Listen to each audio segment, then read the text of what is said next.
Assalamualaikum warahmatullahi wabarakatuh. Bismillahirrahmanirrahim. Alhamdulillahi rabbil alamin wa bihi nasta'inu ala umurid dunya waddin. Wassalatu wassalamu ala asyrafil anbiya'i wal mursalin Muhammadin wa ala alihi wa sahbihi ajma'in, amma ba'du. Rabbana zidna ilma warzuqna fahma. Allahumma taqabbal minna siyamana wa qiyamana wa ruku'ana sujudana wa qira'atana al-Qur'an wa sadaqatana. Taqabbal minna kulla ibadatina ya Rahman. Taqabbal minna innaka antas sami'ul alim wa tub alaina innaka antal ghafurur rahim. Allahumma rfa' anna al-waba wal bala wal ghala ya Rahman ya Rahim. Bapak Ibu jamaah sekalian yang dirahmati Allah, alhamdulillah pada sore hari ini kita bisa berkumpul di tempat ini, fi baitin min buyutillahi azza wa jalla, di salah satu rumah di antara rumah-rumah Allah Subhanahu wa taala, untuk menjalankan sebagian dari rangkaian ibadah yang selayaknya kita lakukan di bulan ini. Jangan lupa kami ingatkan bahwa berkumpulnya kita di tempat ini bukan sekedar aktivitas yang bersifat sosial, tetapi lebih dari itu ini adalah bagian dari peribadatan kita kepada Allah Subhanahu wa taala.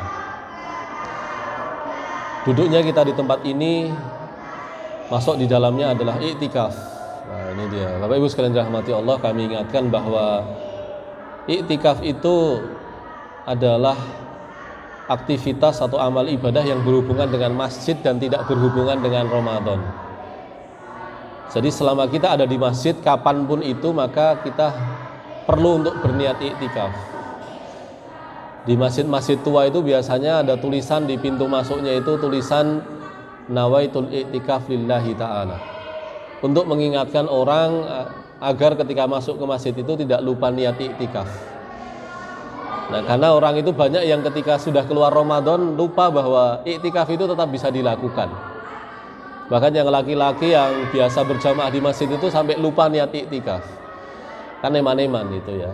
Kita sudah melakukannya tapi karena lupa meniatkannya maka tidak mendapatkan pahalanya. Nah, adapun iktikaf di bulan Ramadan itu menyempurnakan puasa. Kalau kita puasa itu kita menahan diri dari makan, minum, dari jima begitu, maka iktikaf itu adalah kita sedang menghentikan tubuh kita di rumah Allah untuk sibuk dengan Allah serta sibuk dengan diri kita sendiri. Termasuk kalau orang kuat, ya hatinya sekalian, ya kesibukan duniawinya di-cut dahulu untuk sibuk dengan Allah. Kalau dulu iktikaf mungkin lebih mudah karena gangguannya tidak seperti sekarang. Kalau zaman sekarang kalau tidak hati-hati gangguannya ada di tangannya sendiri, yaitu gadget. Ya, jadi badannya sudah diparkirkan di rumah Allah, tapi kemudian hatinya masih disibukkan dengan gadgetnya, sehingga iktikafnya menjadi tidak sempurna. Nah, itu iktikaf Bapak Ibu sekalian rahmati Allah. Yang kedua, kita sedang melakukan ibadah yang tidak ada di dalam agama yang lainnya. Maksudnya apa?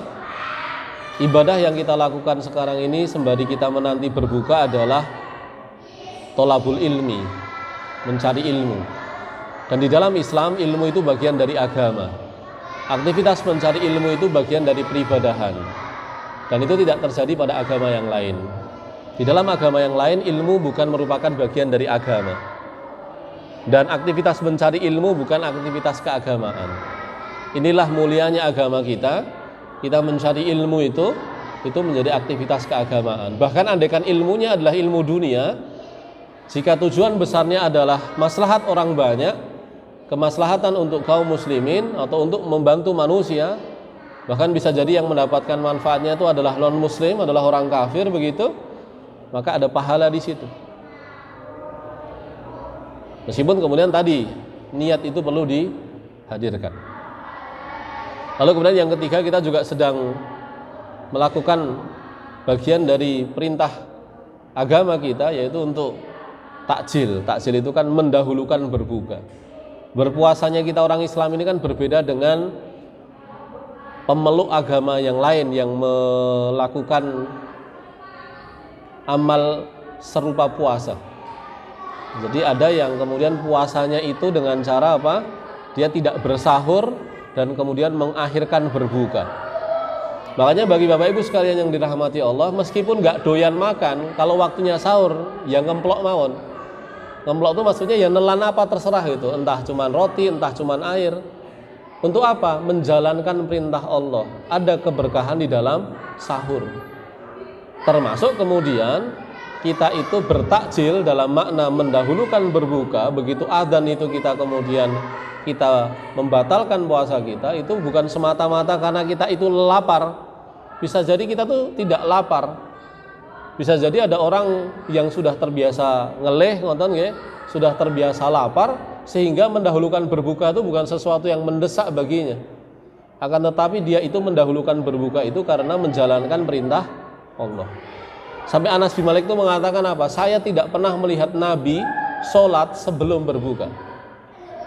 Bayangkan, Nabi saja. Apakah Nabi itu nggak kuat untuk menundakan buka? Ya kuat, jelas sangat kuat. Nabi itu sangat kuat. Ukuran fisik Nabi itu kan 10 kali manusia normal. Daya tubuh Nabi itu kan 10 kali orang biasa, dan Nabi menyebutkannya. Sehingga kalau cuma sekedar lapar itu beliau kuat. Tetapi ketika waktunya berbuka, beliau mengajari kita untuk mendahulukan berbuka. Sampai Anas mengatakan, saya tidak pernah melihat beliau sholat sebelum berbuka. Jadi buka dulu baru sholat. Meskipun bukanya hanya sekedar air atau sekedar kurma. Hanya tidak perlu berdebat ya, kurma dulu atau air dulu. Nah, nek panjenengan yang gorengan kan mboten perlu debat masalah niku. Ya, kalau ada yang mau air silakan, mau kurma silakan. Nah, awake dhewe niku teng Jawa gorengan. Nah, itu berarti tidak ada masalah. Nah, Bapak sekalian dirahmati Allah, bahkan bagi panjenengan yang nanti tidak pulang setelah berbuka itu rangkaian ibadahnya panjang. Ya, dari ada sholat sunnah sebelum maghrib, lalu kemudian ada sholat maghrib, lalu ba'da maghrib itu bagi yang mau mengambil pendapat ada sunnah 6 rakaat. Itu ada riwayat tentang 6 rakaat ba'da maghrib. Atau kalau kita menggunakan sholat sunnah mutlak ya kita bisa berapapun. Yang mau membaca Quran pun juga leluasa. Nanti bersambung dengan taraweh begitu. Bahkan kalau mau lebih kuat lagi, kalau memang tidak ada halangan, bisa saja setelah taraweh itu masih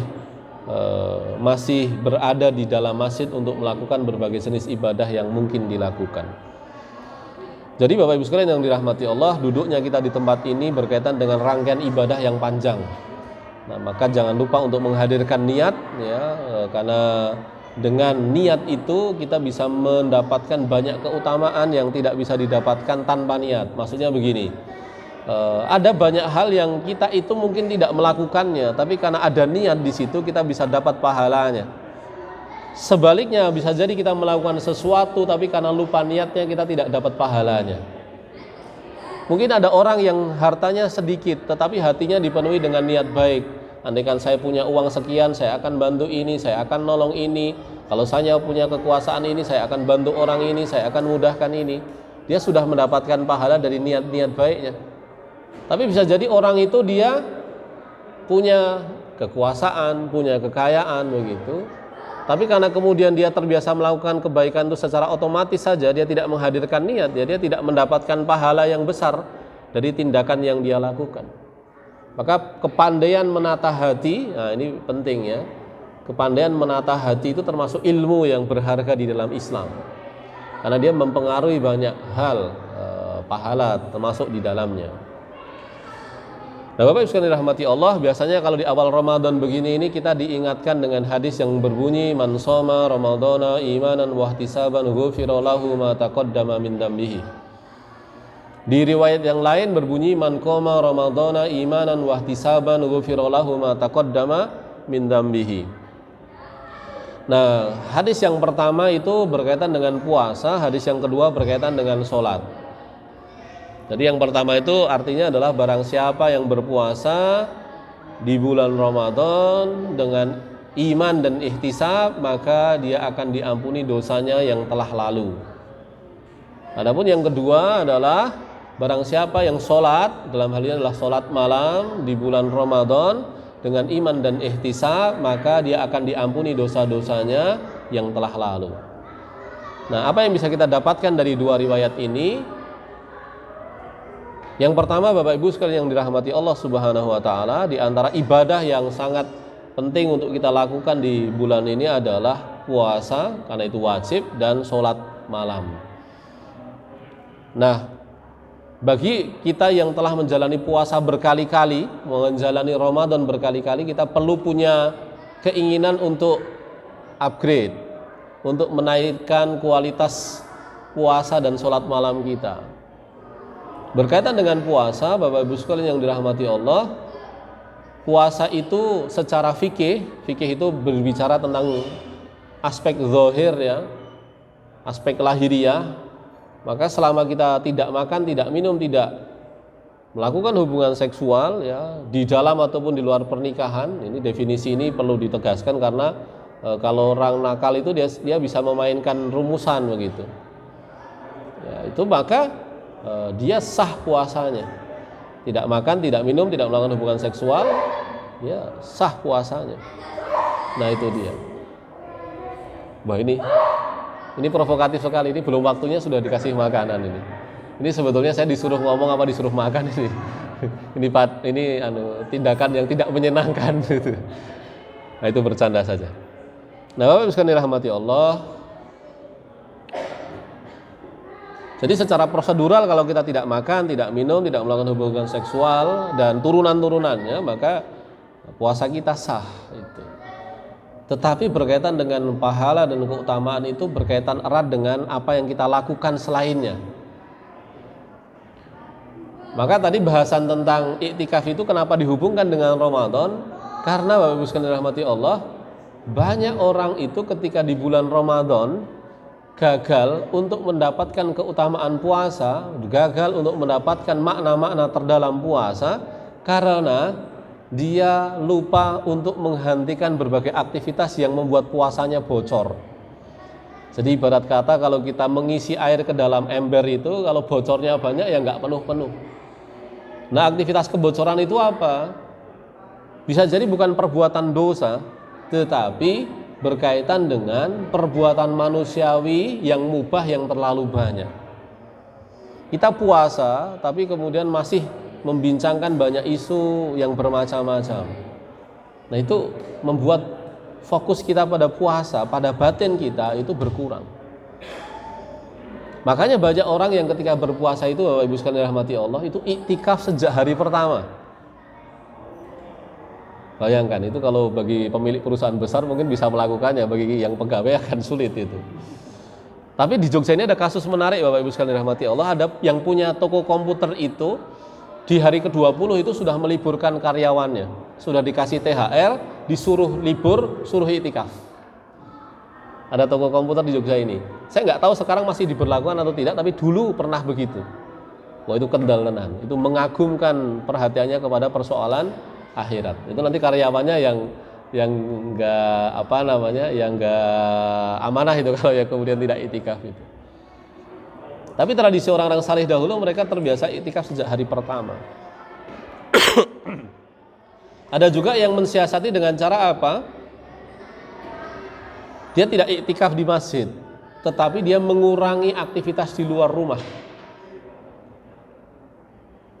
agar bisa menyempurnakan puasanya. Nah, sekarang pertanyaannya adalah apa yang sebetulnya dia lindungi dengan cara beriktikaf atau dengan cara berada di dalam rumah itu? Di antaranya adalah mengurangi interaksi dengan orang lain sebetulnya.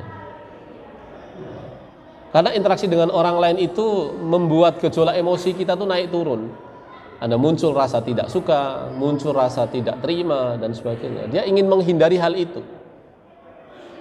Termasuk dia mengurangi peredaran, dia mengurangi aktivitas luar rumah itu untuk menghindari keinginan-keinginannya yang tidak ada habisnya. Dia menghindari untuk melihat orang, misalkan dia ketemu orang punya rumah bagus, pengen punya barang bagus, pengen. Apakah serba pengen itu dosa? Enggak, sama sekali. Serba pengen itu tidak dosa. Tetapi dia tahu di bulan Ramadan dia ingin hatinya terbebas dari hal-hal itu tadi. Impulsi-impulsi atau gejolak-gejolak yang muncul di dalam hatinya berkaitan dengan perkara dunia itu dia minimalisir semaksimal mungkin agar dia bisa sibuk dengan dirinya sendiri. Bapak Ibu sekalian yang dirahmati Allah Subhanahu wa taala, hati kita, batin kita ini adalah rumah. Rumah batin kita ini adalah bangunan yang jarang kita urusi. Kita itu punya 360-an hari dalam setahun ya. Kalau Masehi 365, kalau Hijriah ya 356. Kan cuma balikan saja. Ya, kalau dibulatkan biar hitungannya gampang ya 360 hari lah. Kita itu punya 330 hari untuk berurusan dengan urusan dunia kita yang begitu banyak. Sampai-sampai kita lupa, bahkan kita mengorbankan rumah batin kita. Kita biarkan dia mudah mendengki, mudah marah, mudah membenci, tidak ridho, dendam, rakus ya.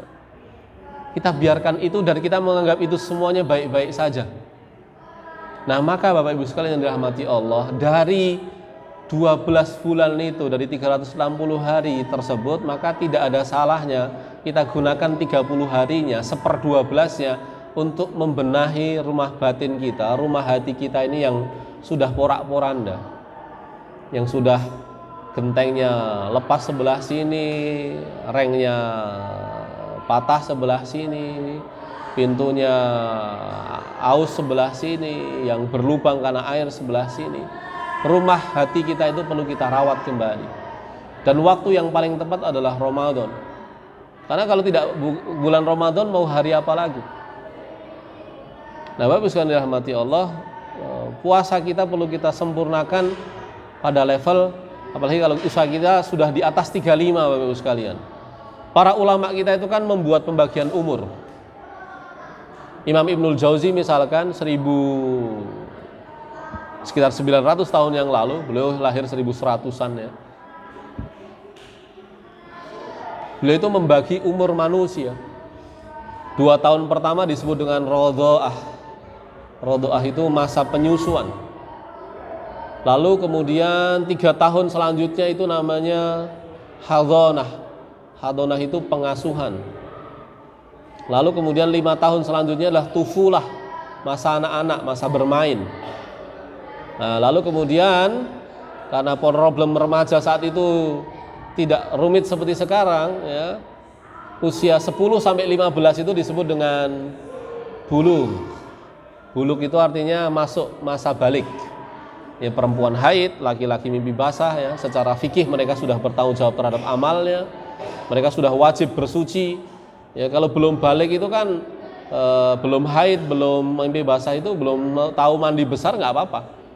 Tapi kalau sudah haid bagi perempuan, mimpi basah bagi laki-laki, dia harus tahu yang namanya mandi wajib. Dia harus tahu hadas besar, hadas kecil. Dia harus tahu najis besar, najis kecil. Dia harus tahu itu semuanya. Dan dia sudah harus bertanggung jawab pada amalnya. Bapak ibunya sudah tidak menanggung lagi amal perbuatannya. Hanya kalau sekarang di usia 10 sampai 15 itu persoalannya menjadi lebih rumit karena muncul istilah namanya remaja. Dalam bahasa Arab ditampung dengan istilah murahakoh, dan murahakoh itu terjemahan mudahnya ya agak-agak negatif itu ya, maknanya agak bego, bodoh ya, maknanya di seputaran itu. Ya, sebetulnya istilah itu muncul karena pertumbuhan fisik yang tidak disadari oleh alam bawah sadar begitu. Hanya kemudian menjadi istilah umum. Hanya kemudian hari ini kita membiarkannya, mewajarkannya dengan menganggap bahwa remaja itu masa nakal yang lumrah gitu. Dan itu sebetulnya tidak boleh. Karena apa tidak boleh? Karena bahkan ada sebagian orang itu mengingatkan bahwa kita tidak boleh membiarkan adik-adik kita di usia remaja itu membuang-buang usianya. Kenapa? Karena faktanya dalam sejarah anak-anak berusia belasan tahun itu berbuat lebih banyak dibandingkan remaja hari ini. Jangankan yang zaman dulu, bapak-bapak yang sekarang usianya 70 tahun saja, dulu usia 15-16 tahun itu sudah jauh dari rumah. Bahkan sekolah sangune klopo itu, ngedol klopo, sangune beras itu, wong tuane namung nyangoni beras nggih paling nggih Pak nggih.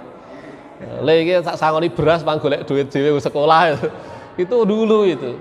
Tapi hari ini adik-adik remaja kita biarkan tetap anak-anak. Ketika Rasulullah meninggal, Rasulullah berwasiat bahwa yang memimpin perang itu namanya Usamah bin Zaid bin Harisah. Ya gampangannya cucu angkat beliau lah, Usamah bin Zaid bin Harisah. Itu memimpin orang, di belakangnya ada Abu Bakar, Umar, Utsman, Ali, dan usianya masih 17 tahun.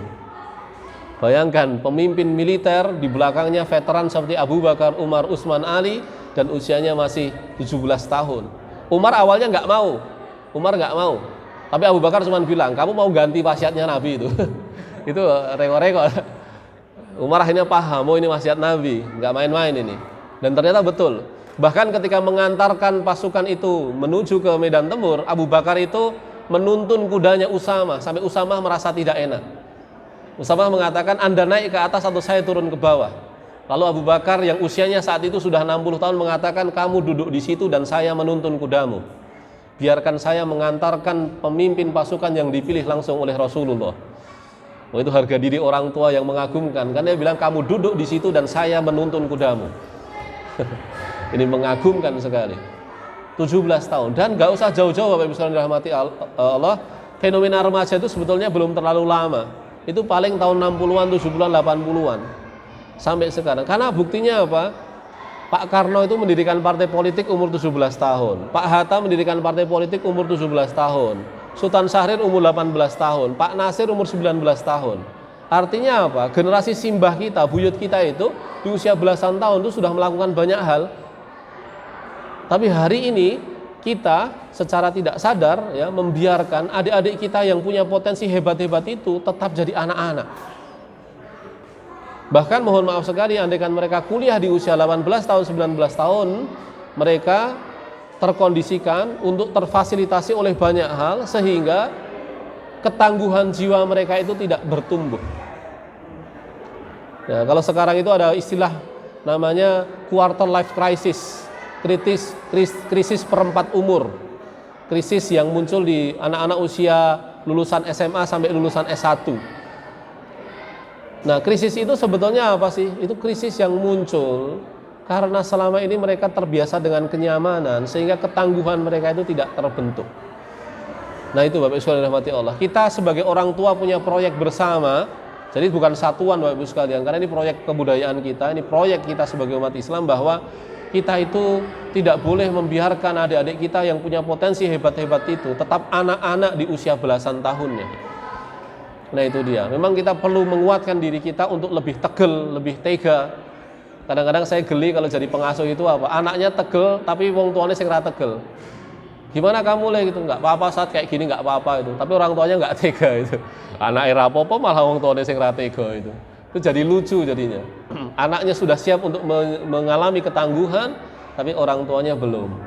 Nah, Bapak Ibu sekalian dirahmati Allah, kita harus menguatkan hati kita, menguatkan tirakat kita. Ramadan ini adalah waktu kita untuk menguatkan tirakat kita, mendoakan anak-anak kita, apalagi yang remaja yang mengalami masa krisis itu untuk jadi tangguh. Karena merekalah yang akan meneruskan sujud-sujud kita, merekalah yang akan meneruskan amal-amal kita. Nah, lalu kemudian di usia 15 sampai 35 itu Bapak Ibu sekalian dirahmati Allah, itu yang disebut dengan syabab. Syabab itu ya usia muda. Nah, 35 itu disebut dengan kuhulah, kahul. 35 sampai 55 itu usia dewasa. Nah, Nabi Muhammad SAW itu mulai merasakan kerisauan tentang umatnya itu di usia 35. Beliau mulai merasakan ada yang salah dengan masyarakatnya itu di usia 35. Maka sebetulnya bagi kita yang usianya sudah 35 ke atas itu sudah waktunya menjalani masa-masa risau, yang kalau Ramadan begini waktunya kita untuk sibuk dengan hati kita, sibuk dengan batin kita, sibuk dengan rumah jiwa kita. Nah, kita meningkatkan kualitas puasa kita untuk lebih sibuk dengan diri kita. Bagaimana cara lebih sibuk dengan hati kita? Ada banyak cara Bapak Ibu sekalian yang dirahmati Allah. Yang pertama adalah puasa. Itu berarti kita sedang mengistirahatkan metabolisme perut kita. Maka Bapak Ibu sekalian, kita itu punya energi yang lebih besar untuk pikiran dan hati kita. Maka kalau kita puasa Bapak Ibu sekalian, hati kita itu lebih peka. Maka ketika hati kita lebih peka itu jangan tertuju keluar, tapi tujulah ke dalam. Kita cek marah kita cek dengki dalam hati kita cek rasa dendam dalam hati kita. Kita sibuk untuk menertibkan hal itu semuanya. Kita perlu lebih fokus ke dalam hati kita. Yang kedua, Bapak Ibu sekalian dirahmati Allah, sholat. Nah ini kalau masuk ke dalam bahasan sholat, ini nyambung ke poin kedua. Kalau bisa sholatnya itu di-upgrade. Kalau masjid ini kebiasaannya sudah 11 rakaat dan pendek-pendek, coba dinaikkan Pak. Jadi misalkan 11 rakaat biasanya itu dari Al-Asr sampai Anas, coba digeser dari Asames sampai sampai At-Takasur. Jadi sama-sama juz 30 tapi grade-nya naik itu. Lebih lama begitu. Kalau di beberapa masjid di Jatimulya itu ada yang kalau ba'da tarawih, kalau ba'da isya itu sudah nggak ada kultum. Untuk sengaja apa? Durasi sholatnya dipanjangkan. Atau kalau kita tetap pendek nggak apa-apa, tapi kita pribadi masing-masing perlu menambah sholat lebih panjang, Bapak Ibu sekalian. Kita perlu menikmati berdiri lebih lama, membaca ayat lebih panjang. Membaca ayat lebih panjang itu bukan berarti hafalannya lebih banyak, Pak. Bisa saja kita hanya mengulang hafalan yang sudah kita miliki. Anas dibaca 3 kali, 4 kali, 5 kali. Tapi dengan kehadiran hati, tidak perlu buru-buru. Itu punya dampak. Kalau di Nitian itu, yang taraweh ba'da isya 11 pendek. Tapi nanti jam 2 masih ada yang 8 rakaat atau 12 rakaat yang lebih panjang. Atau kalau mau lebih kuat ya 23 gitu. 23 itu ya kalau dari Asames ya sampai Anas itu. Turut aja pelan-pelan itu. Sampai ketemu Anas gitu. 23. Karena Nabi Muhammad SAW itu Bapak Ibu sekalian itu sholatnya 11 atau 13, tapi satu rakaatnya itu sekitar 300 ayat Pak. Itu Nabi. Jadi kalau kita mau mengikuti sunnah Nabi ya 11 nggak apa-apa. Tor 300 ayat. Niku insya Allah nangis itu. Tor nangisnya sanes nangis khusuk itu, nangisnya susah itu. Nangis suwi ora rampung-rampung itu. Gitu. Jadi Nabi itu begitu. Karena Abdullah bin Mas'ud menyebutkan ketika saya bermakmum di belakang Nabi, itu beliau membaca surat Al-Baqarah 1 sampai 100. Begitu 100, beliau pindah ke Al-Maidah 1 sampai ke Ali Imran 1 sampai 100. Kemudian pindah ke An-Nisa 1 sampai 100.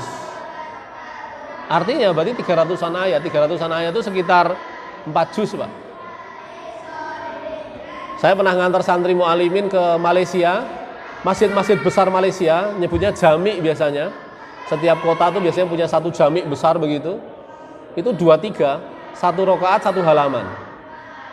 Jadi kalau 20 rakaat dapatnya 1 juz. Nah 3 rakaat terakhir yang kita cocok kulhu, 3 rakaatnya tetap kulhu, Pak. Jadi kita senang gitu. Tapi yang 20 itu dia 1 halaman. Jadi dan tahiyatnya tiap 2 rakaat begitu. Jadi sholat itu pelan, dinikmati. Nah kalau kita belum terbiasa nggak apa-apa, tetap 11 di masjid, tapi kita coba tambah, Pak. Karena sholat itu waktunya kita mengadu pada Allah. Kalau perlu manfaatkan sujud itu, Bapak Ibu sekalian rahmati Allah. Atau misalkanlah kita gunakan ayat-ayat itu untuk mengadu. Kita ketika dalam kesulitan, kita ulang-ulang ayat fa inna ma'al usri yusra. Inna ma'al usri yusra. Fa inna ma'al usri yusra. Inna ma'al usri yusra. Mengulang-ulang ayat itu. Nabi Muhammad SAW pernah mengulang 1 ayat Bapak Ibu sekalian semalaman. Artinya apa? Kita tuh nggak punya hafalan banyak tuh nggak ada masalah. Tetapi kita bisa menggunakan apa yang kita hafal itu Bapak Ibu sekalian untuk kita ulang-ulang dan kita nikmati. Misalkan ketika sahur, oh ini kok kayaknya adzan masih ada 15 menit, ya sudah berdiri saja 2 rakaat. 2 rakaatnya apa? 2 rakaatnya baca saja bagian ayat yang kita terkesan begitu. Kita mengadu pada Allah Subhanahu wa taala. Ayat yang pernah dibaca Nabi itu apa? Yang dibaca 1 ayat berulang-ulang itu. Ayat yang berbunyi in tu'adzibhum fa innahum ibaduka wa in taghfir lahum fa innaka antal azizul hakim. Itu saja, Pak. In tu'adzibhum fa innahum ibaduka wa in taghfir lahum fa innaka antal azizul hakim. In tu'adzibhum fa innahum ibaduka wa in taghfir lahum fa innaka antal azizul hakim. In tu'adzibhum fa innahum ibaduka wa in taghfir lahum fa innaka antal azizul hakim. Ya Allah, kalau engkau siksa mereka, sesungguhnya mereka hamba-Mu. Tapi kalau engkau ampuni mereka, ya Allah, sesungguhnya engkau maha perkasa lagi maha bijaksana. Jadi Nabi mengulang satu ayat sambil nangis-nangis begitu, mengadu kepada Allah tentang kaumnya yang belum beriman. Betapa Nabi menyayangi, makanya dikatakan bahwa inna wa ma arsalnaka illa rahmatan lil alamin. Nabi itu hadir itu untuk menyayangi kita semuanya. Bahkan yang masih kafir saja masih didoakan Nabi, didoakan petunjuk oleh Nabi. Tapi pada akhirnya Allah dan merekalah yang memilih. Ya, mereka ya Allah dan kemudian merekalah yang memilih apakah mereka akan mau beriman atau tidak. Nah itu. Adapun kalau kita pengen Allah berbicara pada kita, Bapak Ibu sekalian yang dirahmati Allah, Quran. Jadi kalau sholat itu kita mengadu pada Allah, kalau Quran itu kita membiarkan Allah berbicara pada kita. Kajengan Gusti Allah itu pangandikan. Nah, jadi ketika kita membaca Quran itu kita sedang membiarkan Allah menyampaikan apa yang Ia inginkan dari kita. Maka Bapak Ibu sekalian dirahmati Allah, kalau panjenengan targetnya hatam, saya. Tapi kalau pengen dengan cara yang lebih akrab, itu baik saja. Tahun lalu itu di kelompok ngaji kami, beberapa ustadz itu lebih senior dari saya itu, bahkan yang satu sudah jadi tokoh di Jogja ini. Itu beliau, itu yang satu itu mengatakan Ramadan kemarin tuh hatam 12 kali atau 13 kali, Pak. Tapi yang satunya lagi cuma mengatakan lucu, yang lebih senior, yang sepuh ini malah mengatakan, saya nggak tahu kenapa selama Ramadan itu saya yang ulang-ulang Al-Baqarah. Jadi yang satu itu bisa ngejar kuantitas, yang satu lagi ngejar kedekatan dengan Al-Baqarah. Tapi kan Baqarah ya lumayan, lurus setengah juz ya. Itu kan lumayan, Pak. Ada juga, saya baru dengar beberapa saat yang lalu itu, Ramadan yang lalu itu ada 34 hari, ada seorang anak usianya remaja dari sebuah pondok di Bogor begitu. 34 hari khatam 40 kali. Bil ghaib, ya, dari hafalan, Pak. 40 kali, Pak.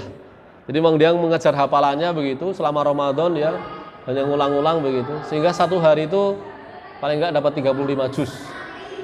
Itu kuat sekali. Ini berarti wah ini enggak main-main remaja ini. Ini kuat sekali anak ini.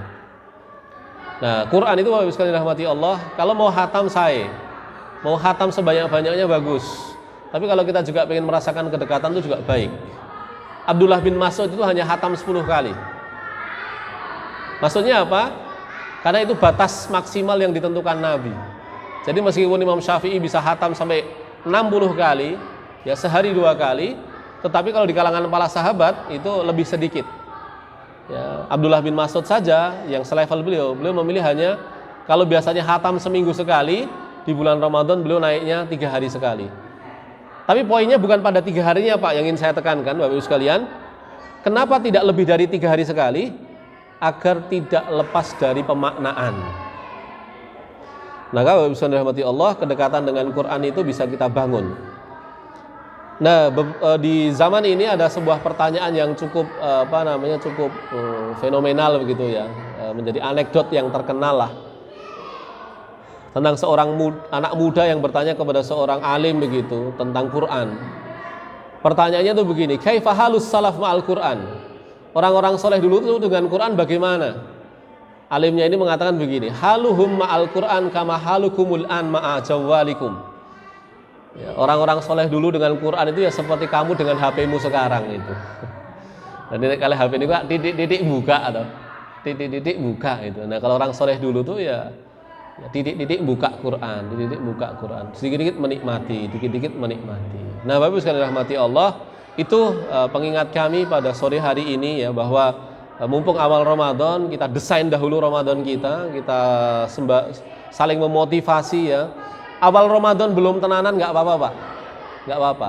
Kita tuh banyak yang salah strategi. Awal Ramadan niat, tengah Ramadan kecapean, akhir Ramadan bubar itu. Dereng niku nek pun zakat mall, tawaf mall, lah niku pun niku akhir Ramadannya bubar niku. Nah, itu saja Bapak Ibu sekalian Allah, sepertinya sudah waktu berbuka nggih. Terus betul, nggih.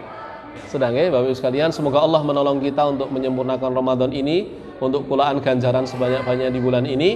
Barakallahu li wa lakum wa sallallahu ala nabiyyina Muhammad. Assalamualaikum warahmatullahi wabarakatuh.